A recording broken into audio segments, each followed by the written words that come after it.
So, welcome everybody. Namaskar. We have a small group, so it'll be good. We can have, um, quite a good conversation. So, for Eamon and Gabe who are joining for the first time, welcome to this, the satsang. Just so that you guys know what satsang means. Sat is in Hindi or in Sanskrit means the truth, the ultimate truth, and sang means community. So satsang, when you put together, means that it's a congregation or a community of like-minded people who are coming together to try and discuss about the truth, and that's what satsangs are about. So these have, satsangs have happened from a spiritual perspective for, you know, time immemorial. So we've what we do here in the satsang, it's roughly about an hour, hour and a half. The first 10 minutes, we try and center ourselves through silence. What that means is that we will close our eyes, take a deep breath, one deep breath in and out. And then we just sit in silence for 10 minutes to try and, bring us back into our center. Let the thoughts come in this, when you sit in silence, thoughts come and go. Don't try to engage with them. Don't try to analyze them. Don't try to figure them out. Nothing. Just try and come to or touch the silence within you. The deeper you can touch it, the better it is. But so the first 10 minutes, I'll keep the time. But for the first 10 minutes, let's try and. Actually, can I ask you a question? Sure. So I mean, as you indicated, this is the first time me joining this. But what I know from some of these application and as I said, the mindfulness to help me not engage in the thoughts is to concentrate on, let's say, my breathing, to concentrate on how my chest is moving. Is that something that will help? Or, I mean, because I don't know how. No. So what I teach you is, eventually remember that your natural state of being is silent, and we'll discuss this in our conversation today. But what I teach is, even if you're focused on your breath or if you're focused on anything, there is still duality. That means there is you, and then there's something else. There's a subject and an object. The goal here eventually is to dissolve both the subject-object relationship. So to remain in perfect silence. So the way I teach it is I don't teach, there are tools. So I teach breath control, I teach all that. But the eventual goal for me to get you to a point is to basically sit in silence and be still.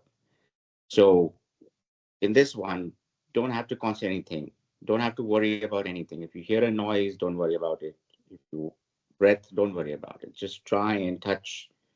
There is a deep silence within you, which most people are not aware of because they're aware of all the external, stimuli. But in this case, just try and just be. Don't try to worry about concentrating on anything. Whatever is coming, let it come. Whatever is going, let it go. Try that for 10 minutes. Okay, we'll try that for 10 minutes and see how you felt. So we'll talk about it after our eyes. We close our eyes, right? Yes, close your eyes. I like people to take off their glasses. So the ones who are wearing glasses, just take them off. Just close your eyes and just sit in silence.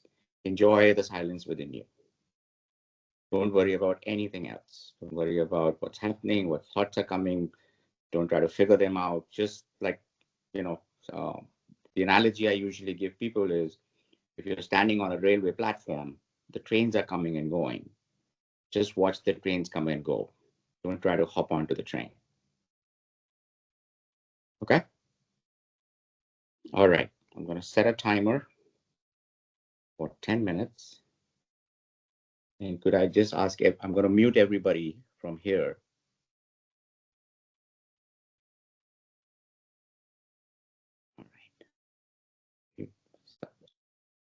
Okay, timer starts now.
Give it a minute, just come out of it slowly.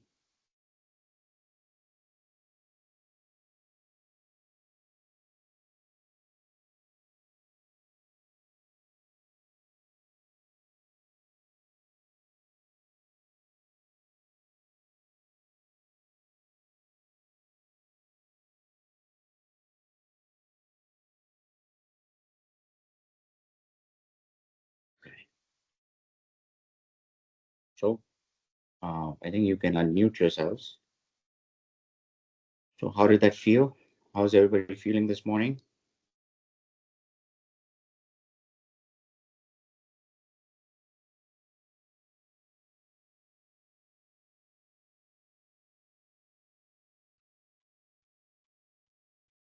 Good, Ashish.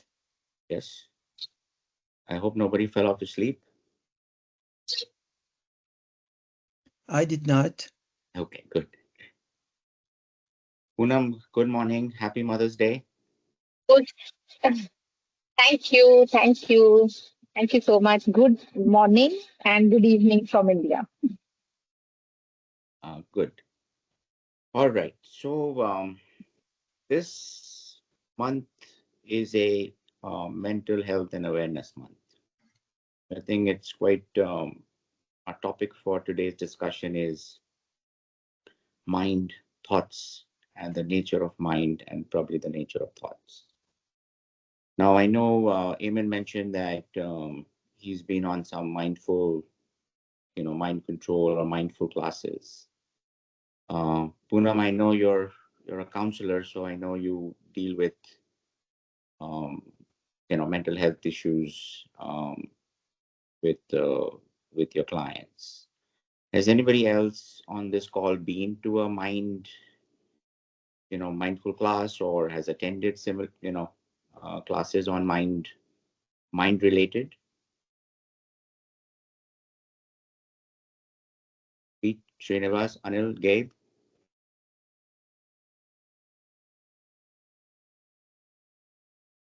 A virtual meet I attended, Sri Ashish. Okay. No, I haven't attended anything before. Okay. Pete and Anil, you guys have been on any mindful classes?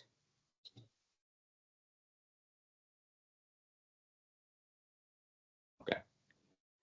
So, what do they, Eamon, Poonam, what do you guys, when you teach or you discuss with your clients, what was the focus when you go into this class? What is usually the focus of the teaching at that point? Are you focused on controlling the mind? Are you focused on trying to analyze somebody's thoughts? What do you usually get out of this class? Um, okay, thank you for giving me the opportunity, though I was really curious to understand, listen to you and understand from your perspective. But yes, as the thing goes called cognitive behavior therapy, in which we are working, we see the thoughts. We are not trying to control the thoughts, but we just observe. The technique says that you observe the thoughts, you understand the thought pattern, and anything which is maladaptive, then there are techniques called thought restructuring. You talk to the thought, and whether it is a maladaptive thought, and then there is a process. You challenge the thought, you do the thought record. So variety of processes are there, and the ultimate aim is to challenge the maladaptive thought and uh, change it into a restructure, they called it, restructure it into an adaptive thought, and then the life goes on. So Okay, challenge your limiting beliefs. So okay, that's but none of your classes have actually tried to figure out where the thought is coming from and who does it belong to. no, no, that's not in the syllabus. Okay. Eamon, I know you said you've been to these mindful classes and you said that they teach you how to move away by concentrating on something else. So what was the goal of those classes?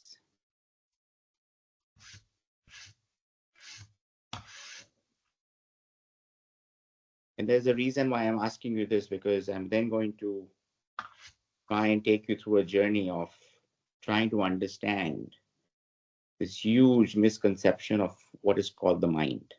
So, I hear mindfulness, mind control, mind this, mind that.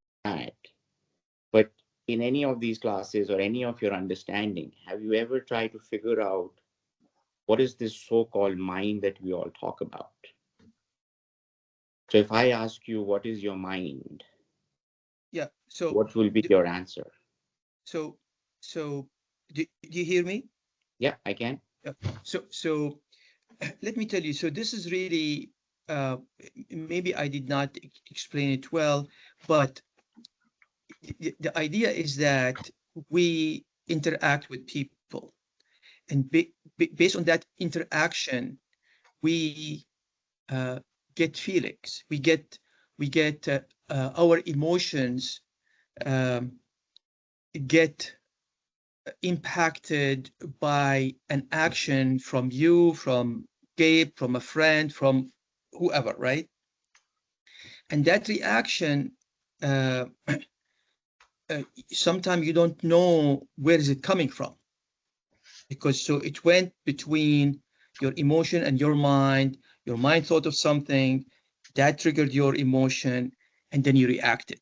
So there's a loop between, there's an action, you felt about it certain way, that triggered your mind to react in a certain way. So the idea is to be more in contact and more in control of your emotions. So the idea is to go to a quiet room and just think about nothing. The only thing you concentrate about, one thing. You could be concentrating on the noise of the fridge, right? Or maybe the noise of birds outside, or the cars, or your breath, anything. So while you are doing this, there's a lot of thoughts coming in. So you are trying to push it away and just concentrate on that one thing. And I found it helpful, uh, you know, in how I, feel and react to what's going on in around me, in my relationships. And just to piggyback with what I said now, those 10 minutes, I cannot, like 100 thoughts came to my mind. The only thing I succeeded with those 10 minutes, that I was able to close my eyes. I did not open them, and I was moved very little. I was kind of still. I moved a little bit, but not much. But the thoughts, oh my God. Oh yeah. Oh yeah. Oh yeah. The thoughts is like it didn't stop. It Yes, didn't that's stop. correct. It didn't stop. So Yeah. so I thought about what I'm gonna do. What's afternoon? I have this to do. To have to do that. What Ash is gonna ask me after this Right. 10 minutes. How I'm gonna respond. So many things that it was very, very, very cluttered Yeah. thoughts. Okay. So that's a good segue. The thoughts will come no matter what. There's no way to control. So controlling your thoughts is like controlling the wind. Can't do it. Mhm. The misconception where what people are trying to do is trying to fix, um, a problem without understanding the root cause of this problem. And which is where I come to my question is, if I ask all of you here to define the mind that we hear, it's my mind, it's, thoughts are coming in my mind, this is mine, my mind is not well, blah, blah, blah. What is the mind? Do you truly understand the mind? If I ask you to cut your mind, you can cut a brain, but can you actually cut a mind? If I ask you to show me your mind, can you show me the mind? So first, it's very important to understand what is this so-called mind that we all talk about. And this mind, does anybody know what a mind is? Does anybody know where this mind is? Where is it situated? Do you guys know? Anybody on the call? We all talk about our mind, but does anybody actually know what the mind is?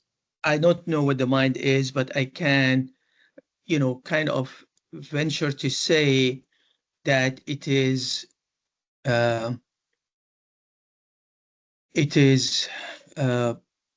collection of how we perceive things, how we believe in things, how we react to there's a value system that we believe in, and our mind will make us react based on that So perception. you use the word again, our mind, but you're having difficulty trying to explain to me what this mind is.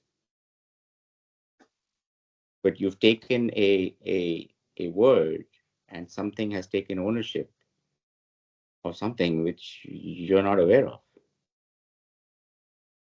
So is it fair to say that a mind could be a collection of thoughts, emotions, feelings, memories, Perceptions. perceptions? Is that a fair point to say that we could constitute mind to be a collection of all of this without it having actually, and you've just given that collection of a bundle of these things, which in the end are just still thoughts, your emotions, your feelings, your perceptions. Consciousness. So is consciousness mind? Because consciousness could just be something that is aware of of these thoughts. But it seems to be, as Eamon said, like I was sitting in silence, but I was aware of all these thoughts coming to me. That means there's something else that is aware of these thoughts that are coming, something that is observing these thoughts. When you sit, Poonam said, we observe these thoughts. So is mind consciousness, or there's something called consciousness, which is actually watching and observing these thoughts? I think the consciousness is like the byproduct of those other things. Is it? Or is consciousness the owner of all these byproducts?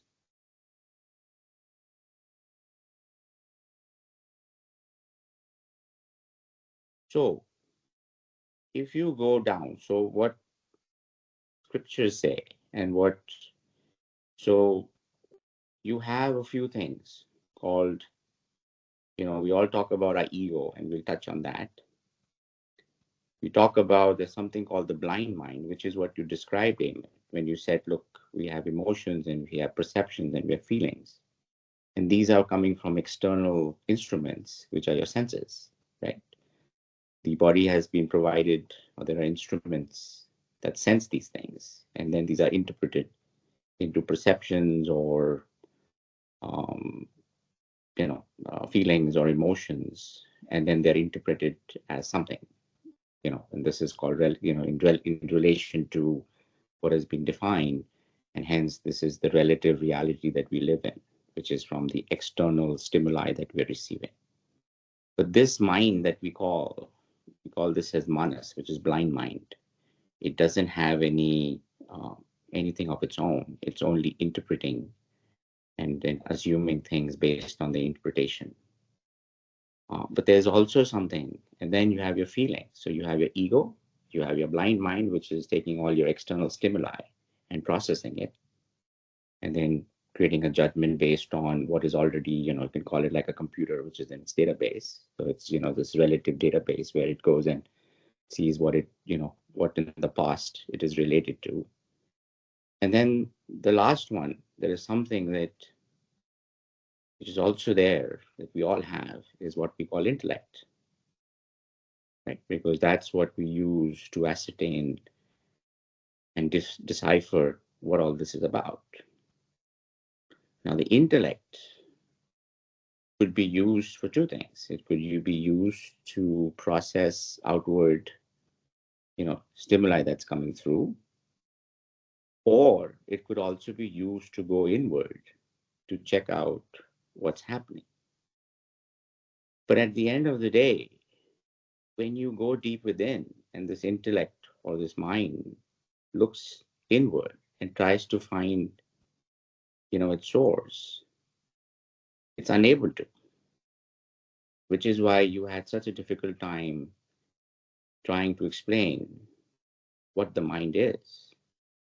It's just a collection of these things, which seems to be, if you're aware of this mind, if you're aware of your thoughts, that means there's something else that is in there that is aware of all of these things.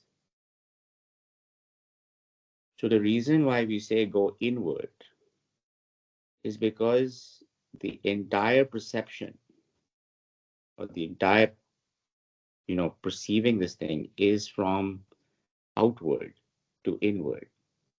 But what we teach is to change the perception from inward to outward. So if I ask you, what is the source of these thoughts? Where are these thoughts coming from? One point is, yeah, these are all external, but are these external or are these all happening within and creating an external environment? I'm now going to shift the whole thing.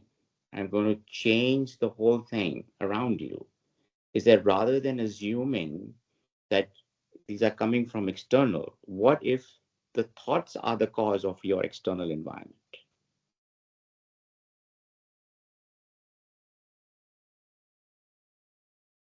What if any action that you do, any feeling that you have, any emotional response that you have, any perception that is created of something is originated by a thought rather than the other way around?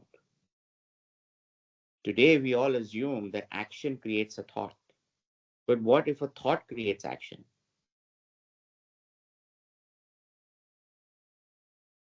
And if you go back in, you will see that everything is predated by a thought. Thoughts is what creates all this thing in your outside environment. Everything that you see is created and originated by a thought. The matter, body, which is an external physical created out of matter, is only basically playing, taking direction from thoughts. Because matter by physics is only inert. It has no, can't do anything without it being driven by something. So the body is not the driver of anything. Body is something that is being driven. Body is something that is playing out something which is being basically caused by a thought, which we call mental impressions. These are just impressions. So the first thing to understand is that the cause and effect that we all talk about, whether in physics or in spirituality, the cause of all the effects are thoughts. If you analyze deep down, you go in and you see, just take a step back. You will see that anything that is happening in your life is preceded by a thought.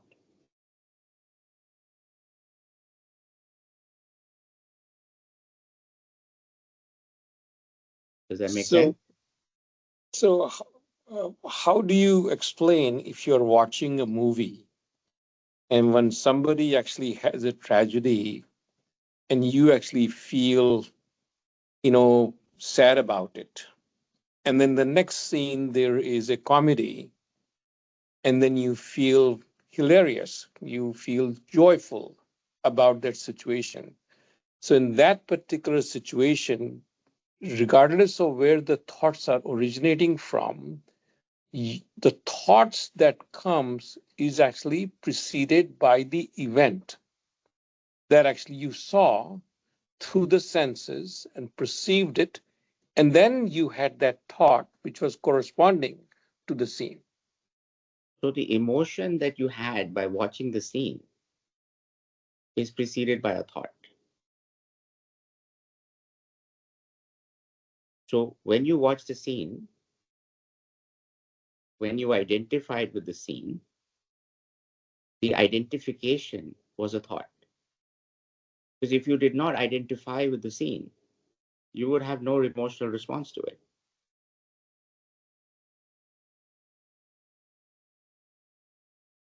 Does that make sense?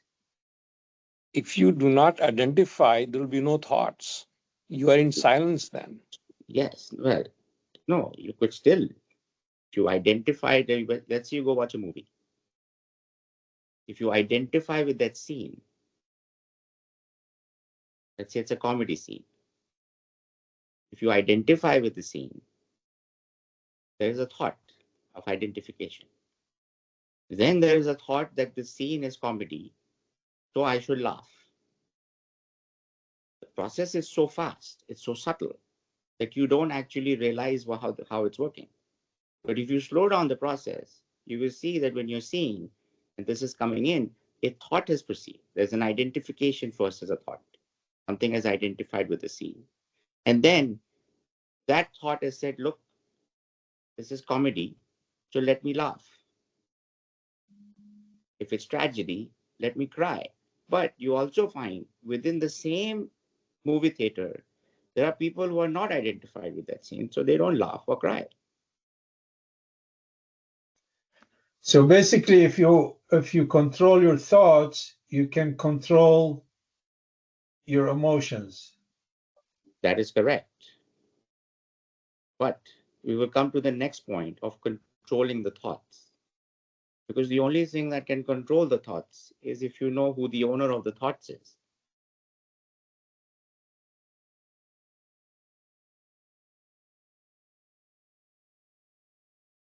Right? Do you make a distinction between thoughts and feelings? Do I make it or does people do? Right, because I think it's the thoughts and feelings are not physical objects, right? They originate. And the example that I gave, whether you are, if you identified, then there is a scene and there is a thought and emotion. If you do not identify, then you are in silence. There's nothing happening then. Correct. If you are not identified with anything, then you're in your natural state of being. Yes, correct. Correct? The identification is what makes the problem,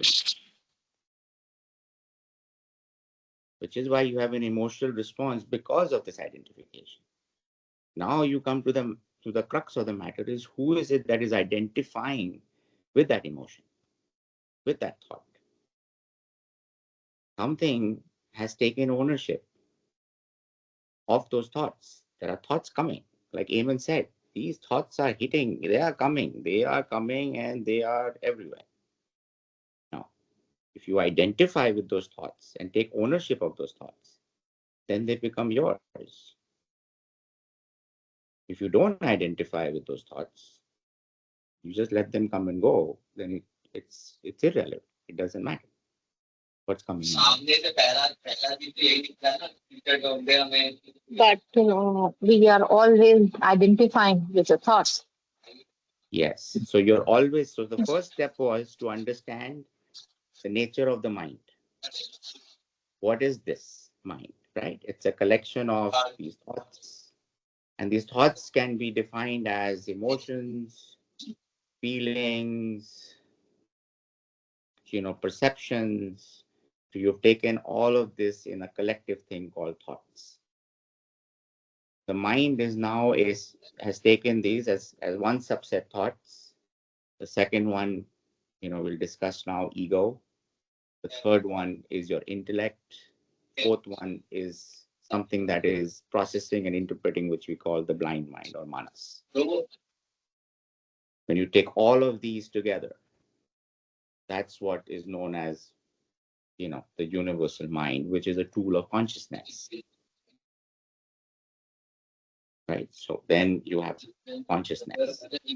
And this consciousness, we've discussed it many times, is then appearing somewhere, which is the space, behind it all. Right? So the question now is, what is this? Now, should I stop here? Is everybody with me where I'm going with this? Do you hear me? Yes, I can hear you, Eamon.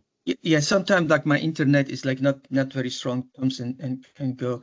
So let's spend a couple of more minutes on this discussion. So as Anil explained, the reaction, or actually you explained that in the movie theater people might have different reactions, right, for the same scene. So if you want to drill into that, why they had different reactions? Why this guy cried, this guy did not cry, this guy was sobbing, so many different, reaction could be so many, it's a lot different from one person to the other. So if we want to drill more into why this happened, as you said, there is some identifications. Somebody identified with that. So why this person identified with this? So if you keep drilling, you're going to come to the point that this person, the way he grew up or she grew up when he was 5 years old or 6 years old or 10, something happened to that person that impacted his thoughts, his reactions, his perceptions, all these things that we have been talking about that were impacted by some events, by some treatment, by something when that person was pretty young. And so that's why we sometimes react in a certain way differently from one person to the other, because of their collective history, of their experience, Right. So because of what they went through. Yeah. So this is what we call conditioning. But It's again, called what? Conditioning, right? You're conditioned. Yeah. As once you're born, first few years, nothing is blank. You're trying to figure out, right, who you are. And then somebody calls you, gives you a name, right? And then you identify, something within you identifies with that name. And then everything else now around that name and the physical form of that name starts to get conditioned, right? There's family, you identify with your parents, with your relationships, with your family. Then you grow up, then your friends, then you go to school, people teach you some things, you identify with those, you have outside experiences, you identify with those. But the key here is that there is still an identification process. From the time you're born, you were blank. It's a blank sheet of paper, right? Correct. And then as you evolve through your ages, you first are given a name. And the first thing you do is this thing which was blank has now identified with this name. So it wasn't me. It wasn't me. I mean, till you are for many years, actually, you are just being receiving. You are receiving stuff from the outside. Correct. And that is conditioning your mind, your feelings, your perceptions, where you are in that family. So there's a lot. I'm sure Poonam can explain more about this, how we as children get molded into a certain perceptions and beliefs and value system and all that we have no control on it. Correct. But the key here is to go back and to understand that this conditioning, again, was because of the thoughts that were coming through. The cause of all your conditioning also was related to thoughts. And then something basically identified with those thoughts and started to basically taking ownership of those thoughts. And that thought, which started to take identification, which we call the ego, is your first thought. Because without that thought, no other thoughts are possible. And we will now come to the point of, if you've understood that this was all conditioning and all of these were thoughts. All of them are thoughts. Everything is, the cause of everything is a thought. Body is nothing but just a playing field to play out the thoughts. Because as we all know, matter has no, it's inert, can't do anything on its own. I mean, all this discussion, right? Because you, at one point, you said that there are external things that impact us. And you said, no, everything is coming inward to the outside, that our thoughts is impacting the action. That is But correct. what I'm saying that, based on this, we agree that we, as a human being, we live in a society, we live in a certain value system. We have parents that they have their value system. We went through an experience, all external, that molded me as Ayman and molded you as a different person. There is an external event that happened throughout our life that it's impacting how we react to this. And this is where we, mindfulness and all that, to be aware of these reactions and control it. If you could. So, Amen. This is what you've been taught. This is what we've all been taught, that it is Correct. the external circumstances that shape somebody's life. But that's not the case, Amen. Because the starting point is consciousness. Everything that is happening around is an appearance and disappearance in consciousness. Without that, there's no possibility of anything. So it is this whole process of being attached to external and then being identified with external circumstances that creates all the problems, which is why there's no real answer. You get short answers. You go in and you go into these mindfulness practices. They're very good for those 10, 15, 20, 30 minutes. But what happens after that? You get back into your external case, your external life, and you're back to square one. No, because now you are aware more of your feelings and your emotion and the process of how the thoughts is impacting the feeling. So now you go back and you say, what? No, this is just a feeling. And I am, I don't need to react that way. I don't need to have this ineffective reaction. And my ego is not intact by somebody says something to me. You know what I'm saying? So basically what you're saying is that you've stopped identifying with that emotion. With the reaction to the emotion, I guess. I still have the emotion. I still get, upset or hurt or whatever the thing is, but then how to react to it. I'm going to the shop, right, doing shopping. Somebody takes, runs up, fast and grabs the cart ahead of me in a rude way. I'm gonna get upset. There is a difference now between start an argument with this person versus, you know what, maybe this guy is in a rush. Maybe he has to do something. I try to react to that incident in an effective way and without being hurt and and feeling, oh my God, my ego is now damaged because of this action. So I will be able to react in a way that is not harmful to me or to the other person. Good. But then do you think about this situation, or do you just let it go? I let it go. If I think about it, man, it's gonna ruin my day. But I will just let it go. That's good. That's a good practice.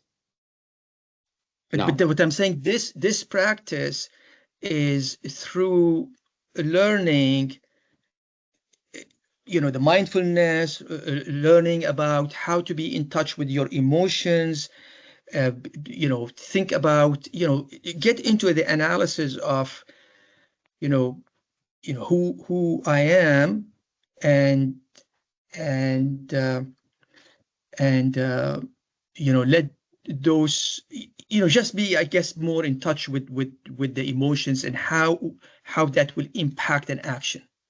Okay. How the emotion. So, very good.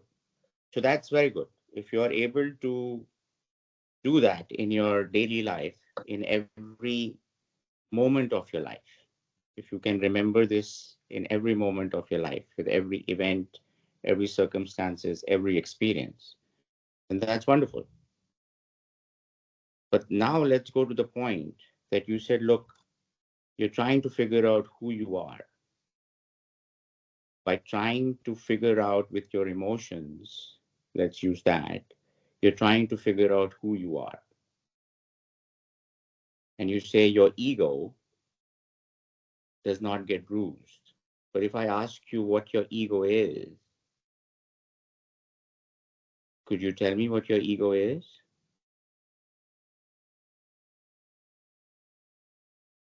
Again, it's something that you cannot touch, right? You cannot. It's not a place, but it is something that how you feel about yourself, how you think about yourself. So that means What you think. so can we assume it's a thought? I guess, I don't know, but I guess, yeah. I mean, how I think about myself, yeah, it's a thought. Yeah, It's a thought. it's a thought, and what I want to be like, So it's an idea. It's an idea of what you want to be. correct. Correct. But it's just an idea, or does it have any substantial existence? No, it does not have substantial existence. It's just It's an idea, right? It's a concept. It's an idea. It's a thought. It is something that, it's a perception. It's a perception. So, but and then where is this originating from then? If it's a perception, and this is one that is taking ownership of everything as I. It's a thought. It's a thought. So what is the originator of that thought? Where is that thought coming from? The mind. Collective history. It's a collective history of all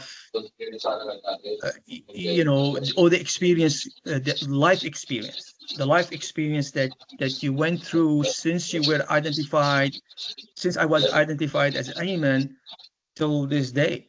My interaction with people, my the value system that I believed in, and all that. So, but that thought has to be coming to somebody, or did it just appear from nowhere? Even if it was a starting thought, because that is your identifier of all your conditioning, as you said, your life experiences, then it has to come from somewhere, right? Or is it just appeared out of nowhere?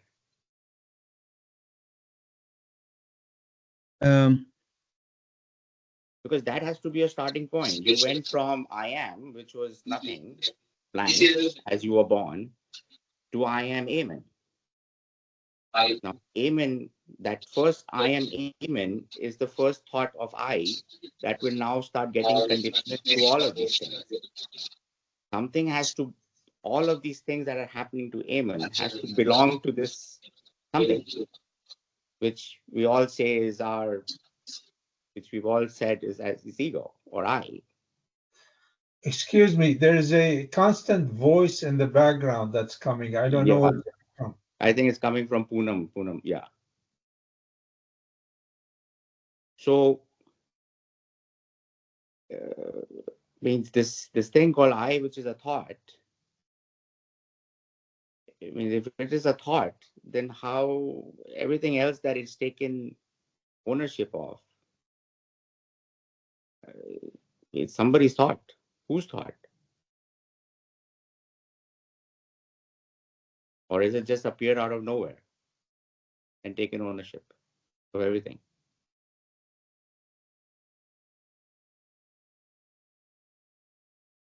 Guruji, may I say something on Sure. this? For ego, I believe all of us, the moment we are born, I'm sorry, I might take the discussion somewhere else, but then as in Indian scriptures, they say that we are never born as blank page. We have our past janmas and our past karmas and our so many things. And for mind, they say that we have, our unconscious thoughts and our subconscious memories and so many other things. Point A. And B, even if, okay, fine, we assume that when we are born, then again we are born as a blank paper. And then again, all these things are put into us.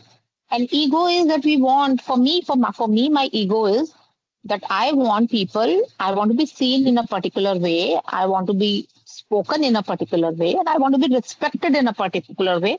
That is fuels my ego.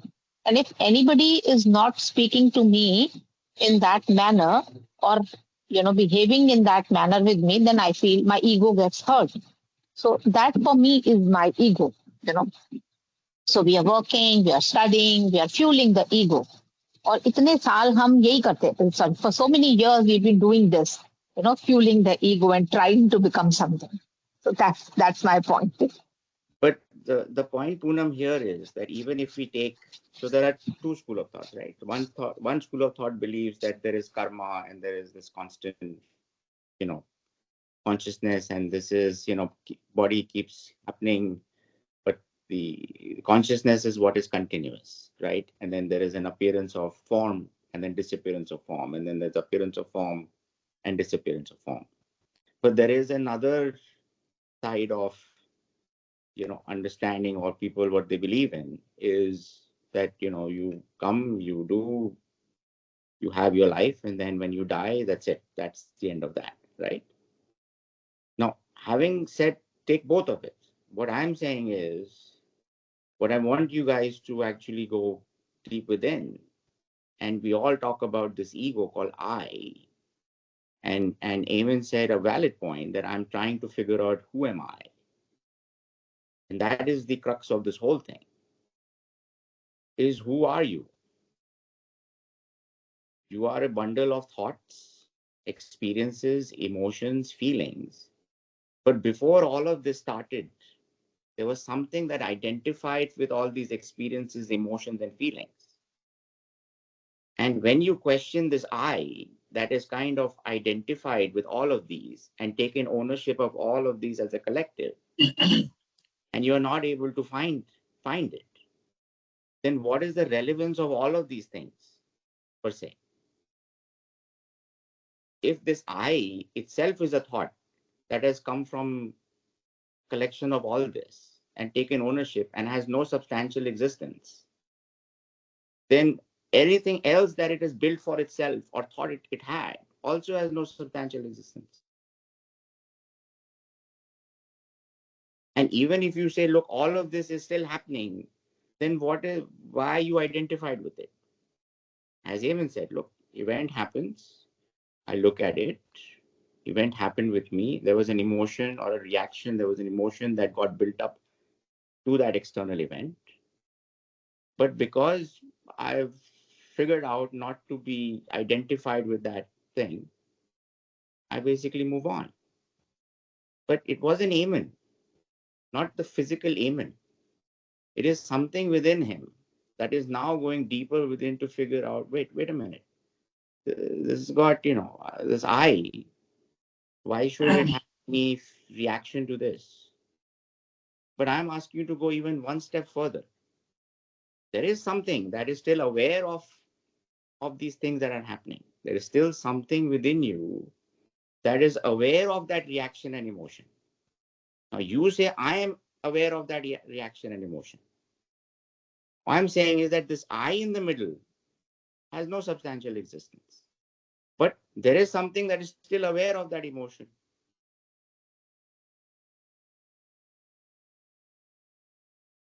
Now, if you can prove to me that there's something in the middle, this I, there is something in the middle that actually exists, I couldn't find it. I searched a lot. Earlier, I was also doing the same thing. I was being emotionally involved. I was saying, this is me, this is mine, me, mine, I, my.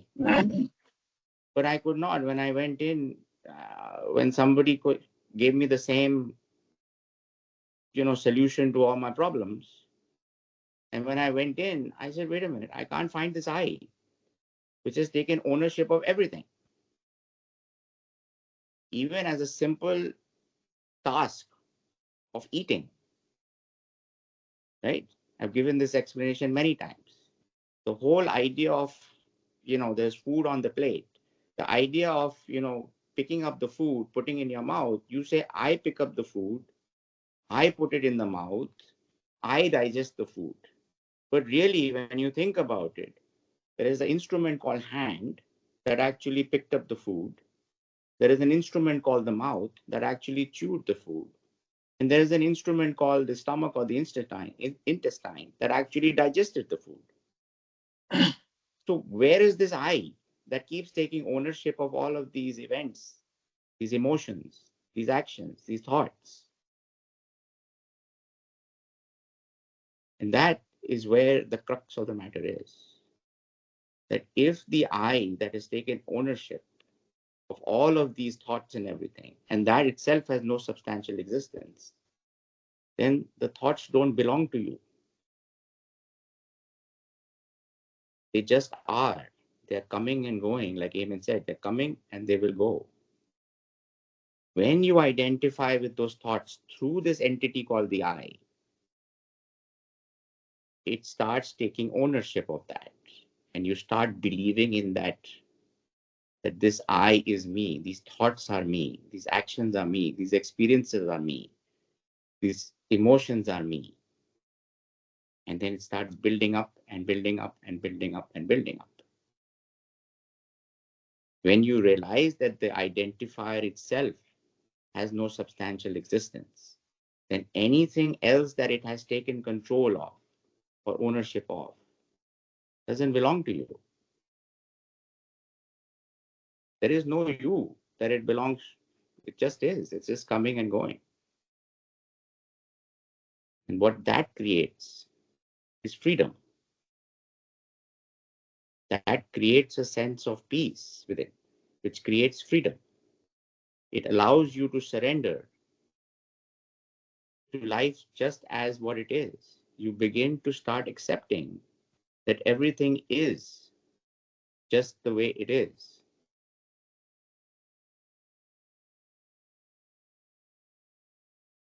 Because there's nothing to control. There's nobody there controlling. Nothing to control. These thoughts, when you try and figure out where these thoughts are originating from, I ask you where they're originating from. You tell me they're coming from outside circumstances. Okay, but those are just something that you've learned, something within your mind or within your brain that is learned from external stimuli. Like a baby, a child doesn't know what hot is, right? That's what we are taught. Till he figures out and then he knows this is hot. So now he knows what cold is because he can relate to what hot is. So the other thing is cold. But where are these all originating from? You say I. Correct. That response is correct. You say it's I, it's me. These are originating from me. But the crux is that this me is where the problem lies.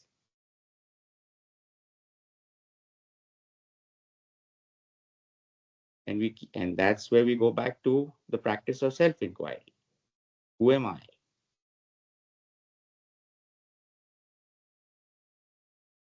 And the job of this so-called entity called I is to keep you engaged in external circumstances so that you don't question its existence. As long as it keeps you identified with outside, it remains alive. The notion of this I remains alive as long as it is attached to all external circumstances or emotions or events or perceptions. As long as it believes, you believe in that, as long as you believe they are yours, it's alive. That is known as self-preservation. The self-preservation, which is the idea of a separate individual existence, remains alive as long as it is identified with external circumstances, which is why all of these practices to go within. Nobody says that you can find an answer outside. Everybody says you can only find the answer inside. And this very thing does not want you to go inside, because it only exists if it's engaged outside.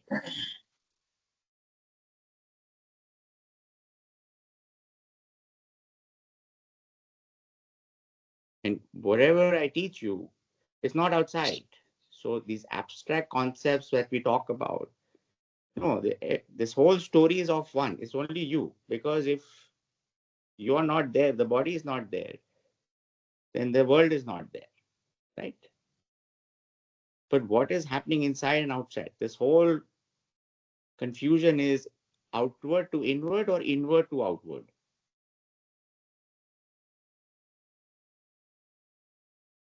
So starting point is I always, yeah, sorry, go ahead, Puna. Sorry, so I have a question. Yeah. So the body is experiencing, since, I mean, so the thoughts are there. Like suppose a person has gone through a loss, you lost someone in your life. So there is pain, there is that grief, and there is that that emotion is there, that feeling is there, that thought is there. So how do we navigate, with this situation? How do we deal with this? Okay, so Poonam, I asked that question to Eamon, right? I said, Eamon, do you then analyze that emotion, or you just let it go and move on? So even somebody's death or a loss is an event, correct? Poonam? Right. Yeah. Correct? Is an event. Yes.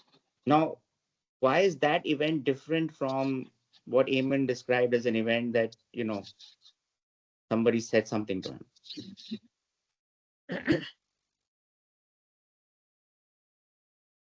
The only reason that you have is because that's an attachment. You have a deeper attachment to whoever you lost. Yes. But And there even is that, the life changes, they happen, the changes that happen uh, when you lost, when you lose a dear one. yeah, so and because those are basically deep-rooted thoughts, because they are just attachments. But again, attachments are nothing but thoughts. Mm-hmm. So who is it? Again, the question happens is that why is one event more, you're stuck with it for long than the other event? Because if you have understood who you are, then letting go of one event should be the same as letting go of any other event or reaction or emotion.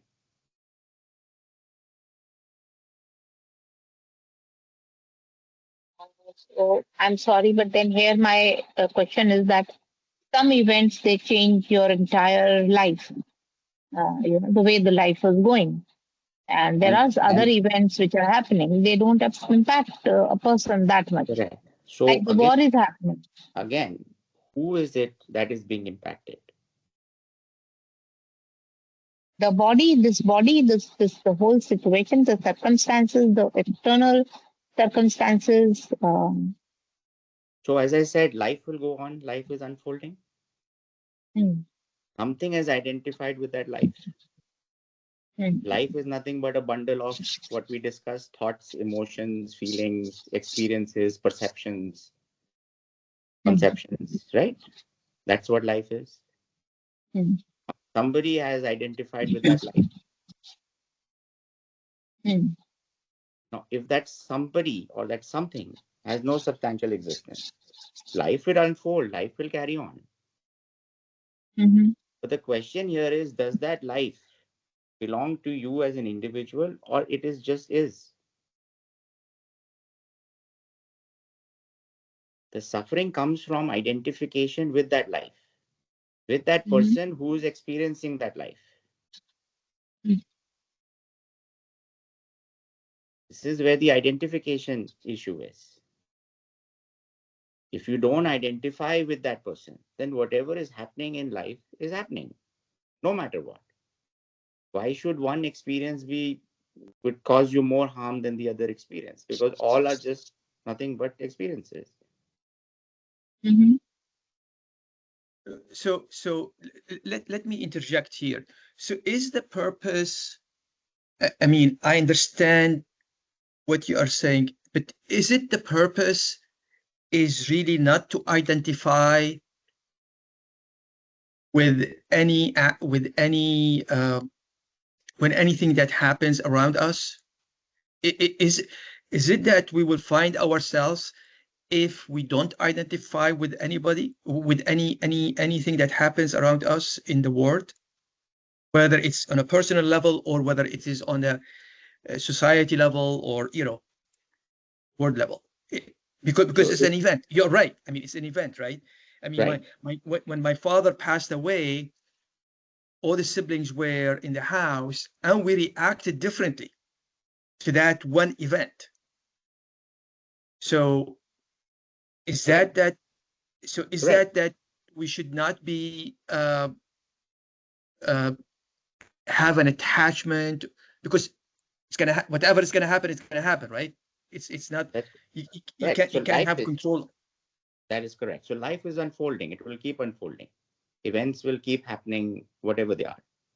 Correct. The question is to stop it. Yeah. So the end goal is to stop identifying. But how do you stop identifying? And the only way to stop identifying is by understanding who the identifier is. Because as long as you believe that the identifier exists, the identification process will continue. Only when you have understood and the dissolution of the identifier will the identification process stop, right? The only reason why the questioning will keep happening as long as the questioner is alive. Because the job of the questioner is to do only one thing, is to question. Why do we need to stop identifying? Yes. So first step is, what is the goal, is to stop identifying. Why? Why? To find the peace within. If you don't want to and you want to be part of the rigmarole of the world, absolutely. But something within you is trying to find the peace within. Something is trying to find the joy within. If I identify with something happening in my neighborhood, and if I have a certain perception and belief system, that will make me do an action to correct that situation, right? If I have a neighbor that is really poor and struggling, if I don't have any identification with this situation, So but what? So identify hold with on. this situation. Yeah. Okay, hold on. I got your point. So here, what you're saying is that you are the one who is actually making the decision or to do the action. Whereas what I'm saying is that the action will continue. You just don't identify it. So Amen will go in and help that neighbor if it's meant to be. Will go and do will help the neighbor out if it's poor and to do whatever he needs to do. But even with that action, you won't have any identification. You've just done it. Life has just unfolded as Amen as an entity, as a functional entity, has gone and helped X, Y, and Z. No problem. The problem is that when Amen did that action, something within you said that it was I who did that action. That if I don't do Understand. this action, then that action will not happen, which is the wrong understanding. The action will still happen I because understand. the thought will precede that action to happen. Something within you makes you do the action. Something within this universe drives the action. The issue is the identification with the action. So when you stop identifying, you become completely free from any action or taking any reward of that action also, which is basically what we call karma. Amen. Karma is nothing but, actions continuing, these mental impressions that are being formed by doing these actions. It basically, this cause and effect that is happening, thoughts are being played out, is basically known as karma.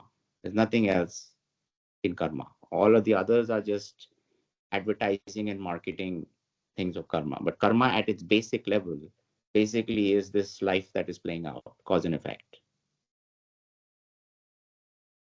Now, karma is only applicable to an individual or to the notion or idea of individuality as long as there is belief in that individuality. Otherwise, again, life is unfolding. It will continue to unfold. The dream drama will continue to play no matter what. See, Ashish, is there a rebirth? I never learned from you. So this was a question that was asked, I think, during our retreat, Srinivas. So what happens is, now we're going back, we're jumping because Amen has not been, is new here. So we are now coming into the level of consciousness, Srinivas, right? Now the reason of these appearances and disappearances of form, which is what you're calling as rebirth,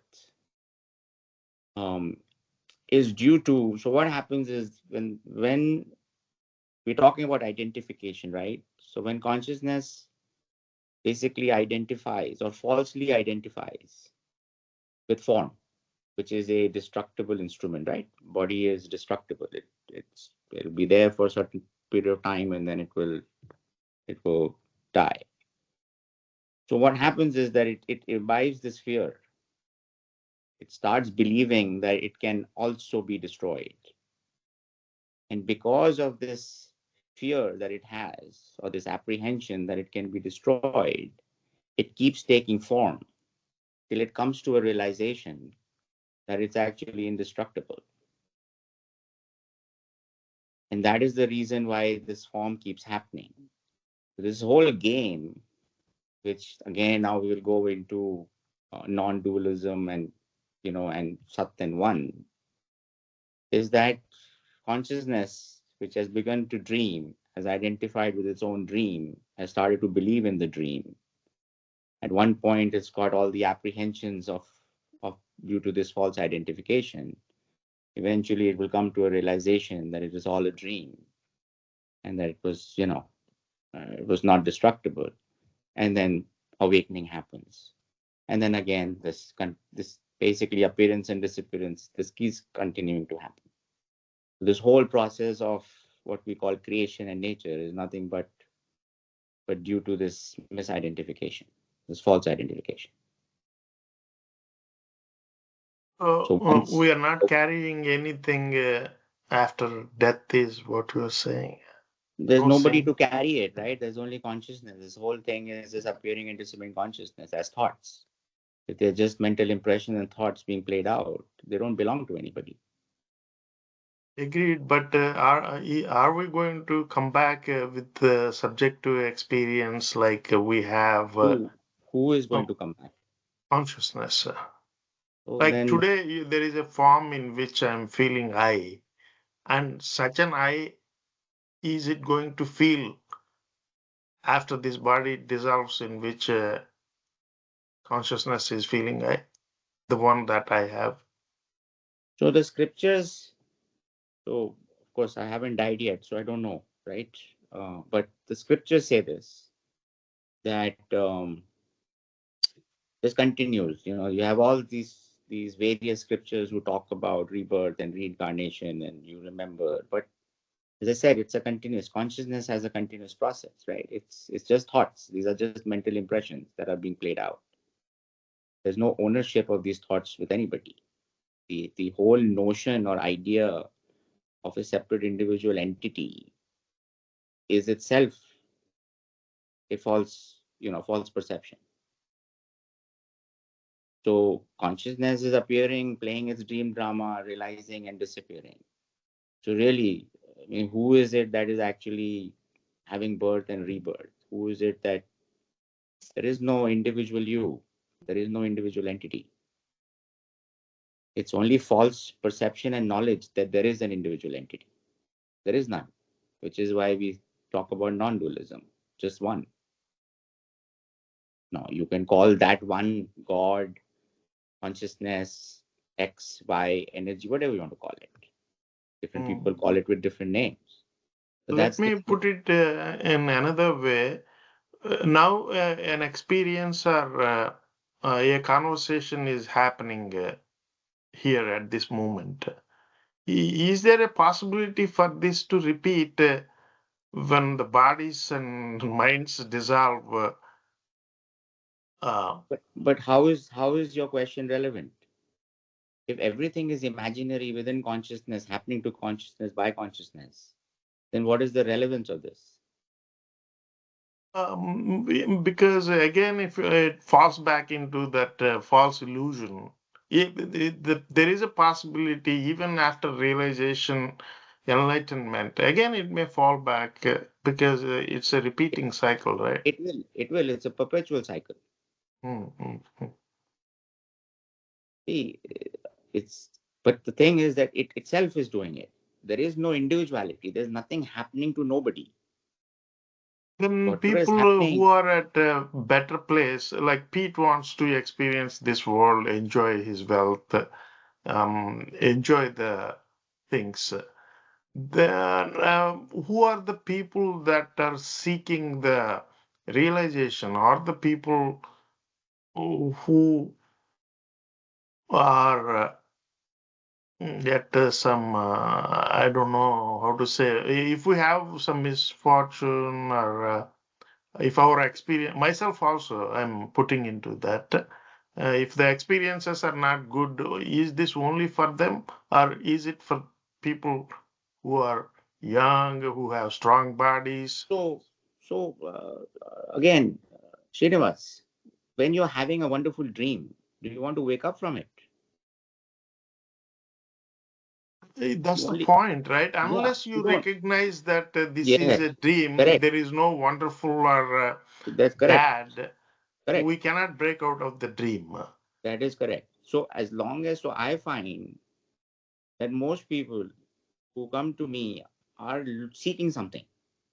They have, they are not finding any answers in their external experiences, or something event has triggered in their lives that they're going through, whether it's pain, whether it's suffering. I don't find anybody who is top of the world today that is happy and they've got money, that they're having a great life, that is sitting here. They will only come to me when they have a problem, Mm. right? But the beauty of this life is, because it's constantly changing, nobody remains. Remember, the law of nature supersedes the law of, you want to call it, the so-called humans and society and everything. Law of nature supersedes that, which is what it works within three, as we call them, three attributes: sattvic, rajasic, and tamasic. That means there is a pendulum going on. Nothing remains what it is for a long time. It will change. Life is Yes. change. It will change no matter what. If you're on the top today, tomorrow you might be on the bottom, right? So this continuous pendulum that is happening within is not in anybody's control, because this is the game of life. Yeah. And the See, game of Ashish. life is nothing but only one, is to wake up from the dream. Consciousness is creating this, constantly going on, is only one purpose, is to wake up. There is no other purpose to life. Because once you wake up, you realize that everything else that was there was just a dream. So you've asked me many times, what is the purpose of this life? Is to wake up from the dream, is to realize that this is a dream. Once you have this realization, life becomes very easy. Once you wake up from your own dream, when you dream, right? If you're having a bad dream, and you wake up and you say, wait a minute, this was just a dream. Everything that, all the emotions that were, the identification, all the emotion that was happening within that dream that you were having, they're all suddenly disappeared. And you say, hey, oh, this was great. It was just a dream. That's the same reaction. Now, the I dream. concur with you, Sri Ashish, and I truly understand. Not, I don't know. Again, it is English and words to express. I concur with you completely. But when you are passing this message, maybe people who align with your thoughts, mm, for Yeah, them it is easy it, to pass the message. But people who are young and who are partying, who have a different idea of the world and senses, for them it may not look the way we are discussing or you are giving the agreed. message. No, Yeah. again, it's automatic. It's Mm. consciousness will find its way, because at the end of the day, everything is pointing to the ocean. Everything points to one place only. Yes. Yes. Everybody Yeah. will get to that. All rivers will lead to the ocean eventually. Yes. Yes. Now, from my point of view, remember, for me, there are no seekers or knowers of truth. There is just the truth. Mm. Somebody else's point of view, there is a seeker and a knower of truth. No, for me, there is only the truth, because everything else is a dream. Everything else is imaginary. I call this the universe's propaganda. It's to Yes. feed you Yes. false. It's to feed you false information to obscure the truth. That's what Yes. propaganda is, right?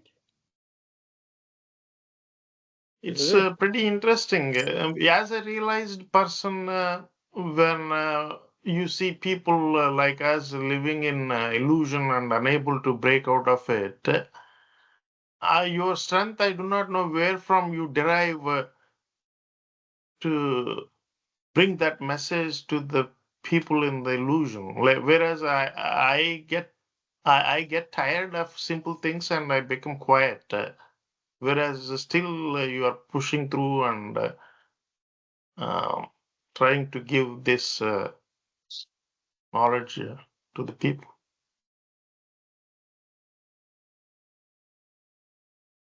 Something. Why not? Mm, mm. That's amazing. You are enlightened in that sense.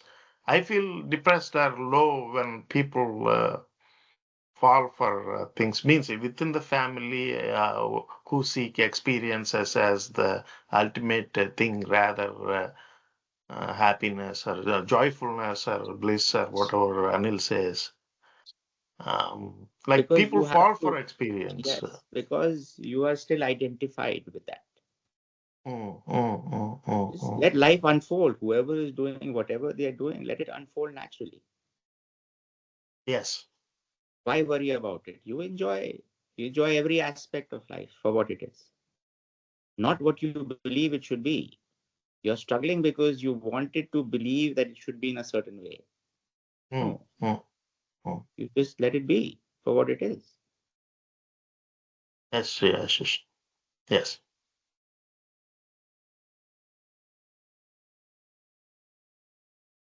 Should we leave it? It's 11. We've gone past our 1.5 hours. Should we leave it there? Should we close the conversation here? To be continued?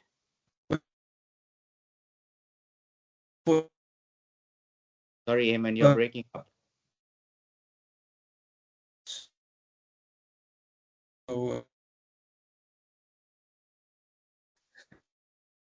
Sorry, Eamon, we can't hear you. You're breaking up.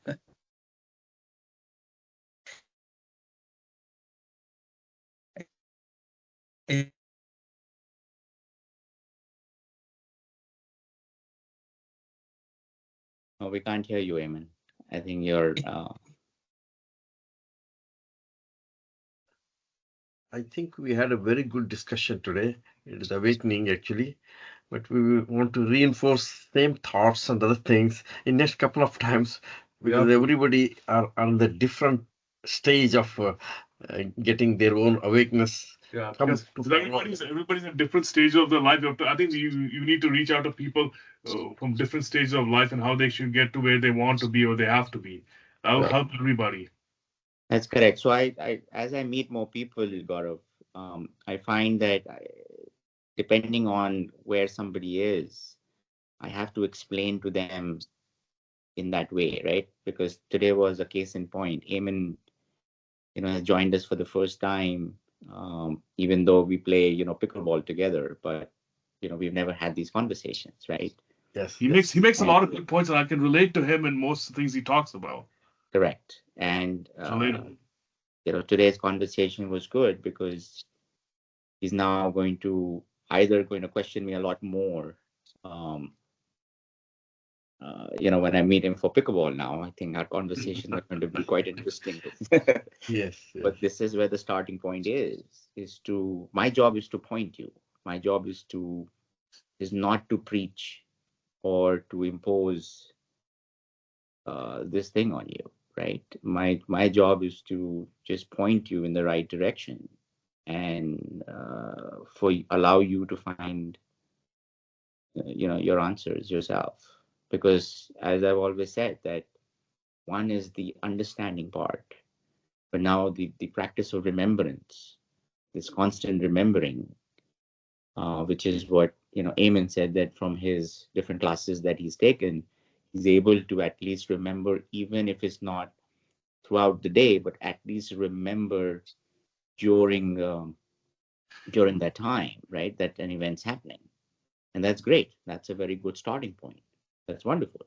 If now he can continue that, that practice throughout, then that will help him. All doesn't matter what path you choose, doesn't matter which way you go. As I said, they all lead to the same endpoint. And the You hear me now? Yeah, I can hear you now. Okay, yeah. Sorry. See, the internet is just acting up. So, I just wanted to say thank you. It was a good meeting and good interactions. I just, logged in back and I heard you saying, your purpose is just to try to help, us or whoever is,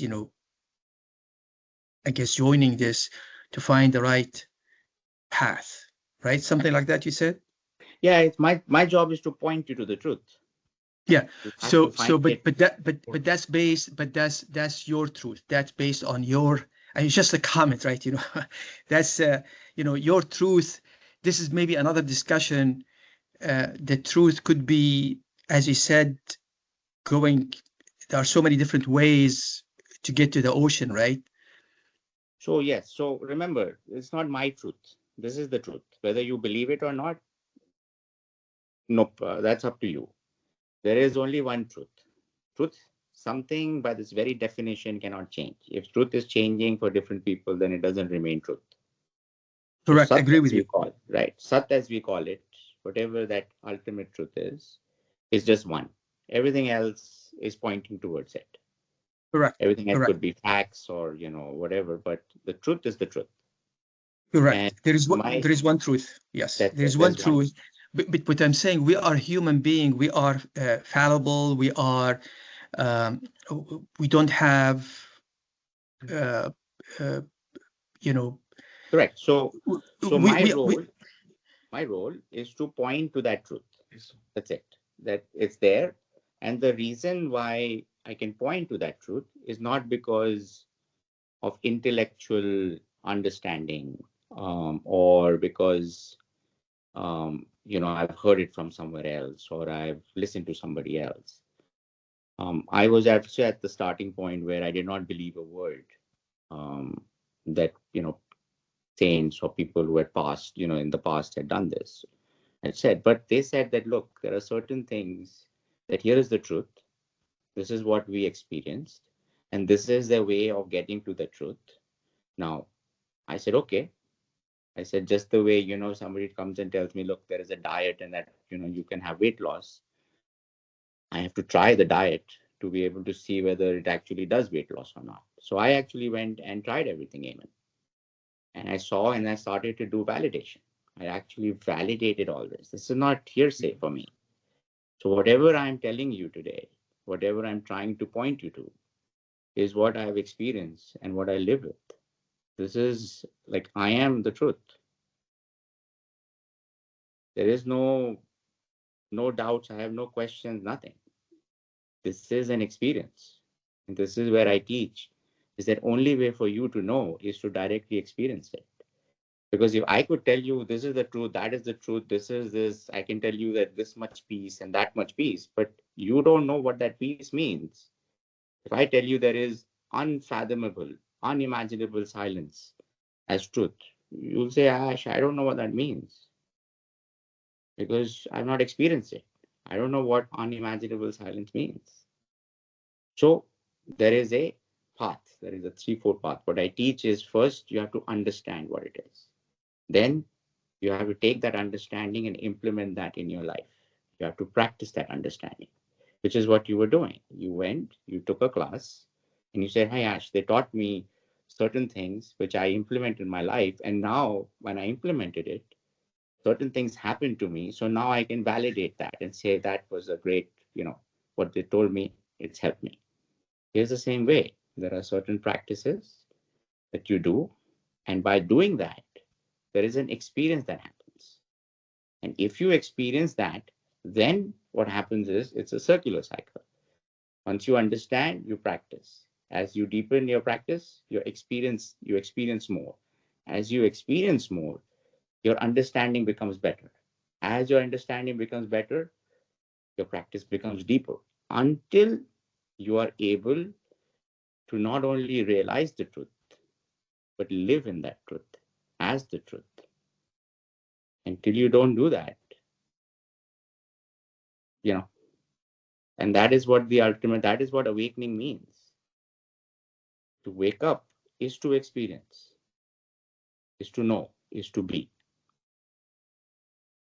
So whatever I'm teaching you here is not, I can only teach you what I've experienced. Otherwise, I can't teach you. Otherwise, just hearsay. You can read, I can read. And then we can have intellect. So I don't have any, if you see nowadays, I used to have lots of arguments. People would argue with me and I would also get, emotionally engaged and I would try to prove a point. No more, there's nothing for me to prove, nothing to be proved. So I always tell people, come on, talk about your experience. I have people who quote scriptures to me. That's wonderful. But when you ask them what is the essence of the scriptures, nobody knows. Because they've not experienced the scripture. They've not experienced, we have a book called the Bhagavad Gita, right? Just the way you have the Quran in Hinduism, there's a book. But I get people who quote me Bhagavad Gita all the time. When I ask them, what does it mean? What is the essence of the Bhagavad Gita? They can't explain it to me. I said, have you experienced the Bhagavad Gita? No. Then what is the argument about? Then it's just hearsay. You've read it, wonderful. You've interpreted the way you wanted to suit your argument, wonderful. But what does it truly mean? Nobody knows. So whatever I'm telling you, whatever I'm teaching you, is through my experience. And I can then validate and vouch for it. Rest of it, I don't know. Fair enough. Fair enough? Fair enough. It's right. quite interesting, and Eamon asked a lot of good questions. I want Eamon to join next time also, and not only one time, many times. I have attended a retreat. I myself changed quite a lot after that retreat. Now I know we are all heading towards the one thing, only one, that is truth. And consciousness is a path towards that one, maybe a space or something. And that is what Ashish is bringing it. I'm really amazed the vast of universal knowledge. We are beyond the knowledge, but universality, one single entity, we are moving towards that one. That realization itself is wonderful things. That is what I learned in 1.5 days of retreat. That is just a beginning. And I would like this kind of discussion to go. Eamon, you added a lot of values, and even Poonam also brought some of the medical related mind itself, those things. These are the very good discussion. Thank you, and I mean, we'll wait for the next session, Satsang, to happen. Maybe next week or next week, I think, right? Yeah, every 2 weeks we have this. But this is good. All right, very good. All So right. here Well, thank you we'll very call much. it. Yeah, thank you, Eamon. Thank you, everybody. Yes. Thank you. Thank Take care. you. Thank you, Thank you. Guruji. Thank you Thank very you so much. Yeah. much. Thank you. Bye. Bye. Thank you. Bye-bye. Bye. Bye. Bye. Thank By the way, Bye. can we have the pictures of the retreat? I'm in Yes. India. Of So course, I couldn't Poonam, join. yes. So Poonam, we have a full landing page ready by probably by Wednesday.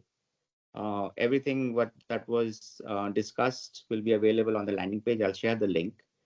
So pictures, all the documents, the entire video of the retreat will also be available. Okay. So Okay. by Wednesday it will be available. Great. Great. That would be great. Thanks. All Good right. night. Thank you. Bye. Bye-bye. Thank you. Bye.